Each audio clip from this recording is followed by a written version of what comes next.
Good morning, I'm Charlie Anteby. I'm here with the Charlie in the Morning Show. Thank you for tuning into the show. We all know it's been a very eventful weekend with the demise of Whitney Houston.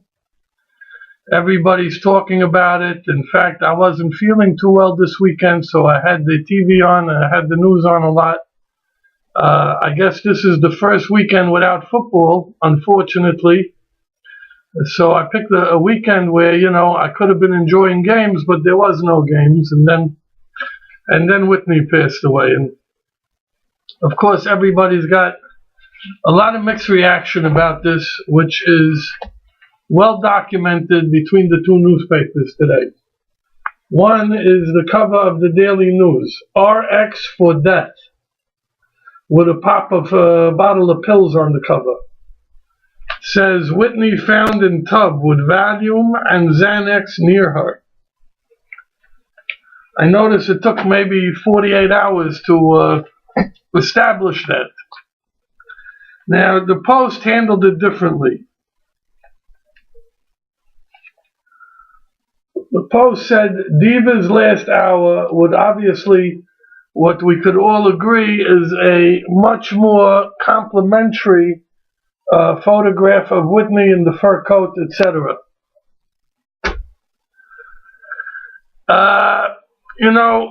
There was often conversation about Whitney Houston that Whitney's 48 years old. She's just a few years younger than me. I have a sister who's 47. I have a brother who's 50. She's right in between that. There was a time when Whitney, who obviously has been a superstar from day one, there was complaints coming from the black community that she wasn't black enough. That's what they were saying about her. Like she was some kind of sellout because she was too mainstream, she was too international, she was too much of a superstar. She left the black church and she went to something much, much bigger than that. Well, her talents did carry her. And then she actually had to defend herself. She is black enough. Now, I don't know what you define as black enough, but I go back to these two album covers over here, these two newspaper covers, and nobody could accuse me of not being Whitney enough. That's for sure. If you know me, you know. Whitney Houston, Aretha Franklin, Patti LaBelle, Mahalia Jackson, Valerie Simpson, these are my people. These are the boys. Kulthum. I don't listen to men. And that's the music I do listen to. That's what I listen to. Whitney Houston is, to me, that's family. So I'm talk from the heart. God forbid I'm not saying one word judgmental here. In the world of drug rehabilitations, recoveries, program, and all that stuff, they have a lot of slogans and they have a lot of words. And one of the words is justification. Justification. It goes with manipulation, it goes with denial, it goes with a lot of words that come from that world. One of the slogans is people, places, and things.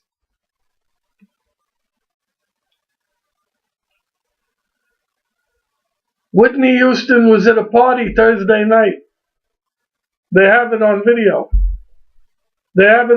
What goes on at these parties? What goes on? Whether it's being hidden in the bathroom or it's right out in the open at the coffee table, we're not stupid.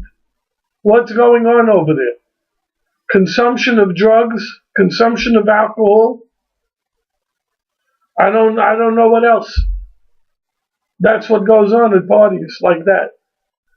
And we know whether you're a superstar or not a superstar, that if you're somebody who has a previous history of rehabilitation, recovery, drugs, program, supposed to be counting days, months, weeks, years, supposed to be being clean and sober, You stay away from the parties. You're in town for the Grammys? Go to the freaking Grammys. You don't got to go to the parties. Because there's people, there's places, that's the place, those are the people, and the things that are there, that's people, places, and things. And the justification is, I'm in the industry, I have to further my career. I got to further my career by attending the parties. But not everybody in the industry is furthering their career by being at every party and being at the wrong parties. Yeah, poor Whitney, she's a victim of her industry. And look at Amy Winehouse and look at Michael Jackson. I'm looking, but I look at Carole King and I look at Aretha Franklin, and I don't see excessive drug problems and a lifetime of suffering. I don't see it. So the justification don't work. And the people, places, and things don't work. And Whitney had a great career. A great career. She left us a tremendous legacy of her soundtracks and her music and the entertainment that she provided us with. And I'm glad she went into the movie business, because by doing those movies, we felt like we got even close and got to know her better, because her life ended too short. She died too young. I want everybody to please, we don't want to talk about it. We want to preserve the reputation of the individual who just passed away. So we don't want to talk about the fact that this person lived the last 20 years as a junkie. And I'm going to use the word junkie. And she took crack, and she took heroin, and she took marijuana, and she drank, and she popped pills, evidently including Valium and Xanax. We don't want to discuss that part. We want to talk about the career, and Aretha's the godmother, and she sang in the church, and her mother's Whitney Houston, and her cousin's this one, and who's that one, and who's the other one. Dionne Warwick. We want to say all the beautiful things. But when the oven is hot, and when the conversation is out there about this individual, let's learn the lesson that drugs kill, drugs don't work, and until they kill, the life stinks. Here's somebody who had everything. Everything. I remember in my 20s looking at this woman saying, how gorgeous is she? How magnificent? How regal? And how talented? And how much money did she make? Worldwide, they said she sold 170 million albums. How many concerts? How many downloads? I don't even know what a download is, but how many downloads? How many video views? I don't know what. How many movie sales? How much money did this woman make? $500 million maybe? Maybe more. Maybe she was a billionaire. I don't even know how to count the money. But she certainly shouldn't be worrying about where her next meal was coming from. She had the look, she had the money, she had the talent, she had the lifestyle, she had the connections, and her life stunk. And it died in a terrible way.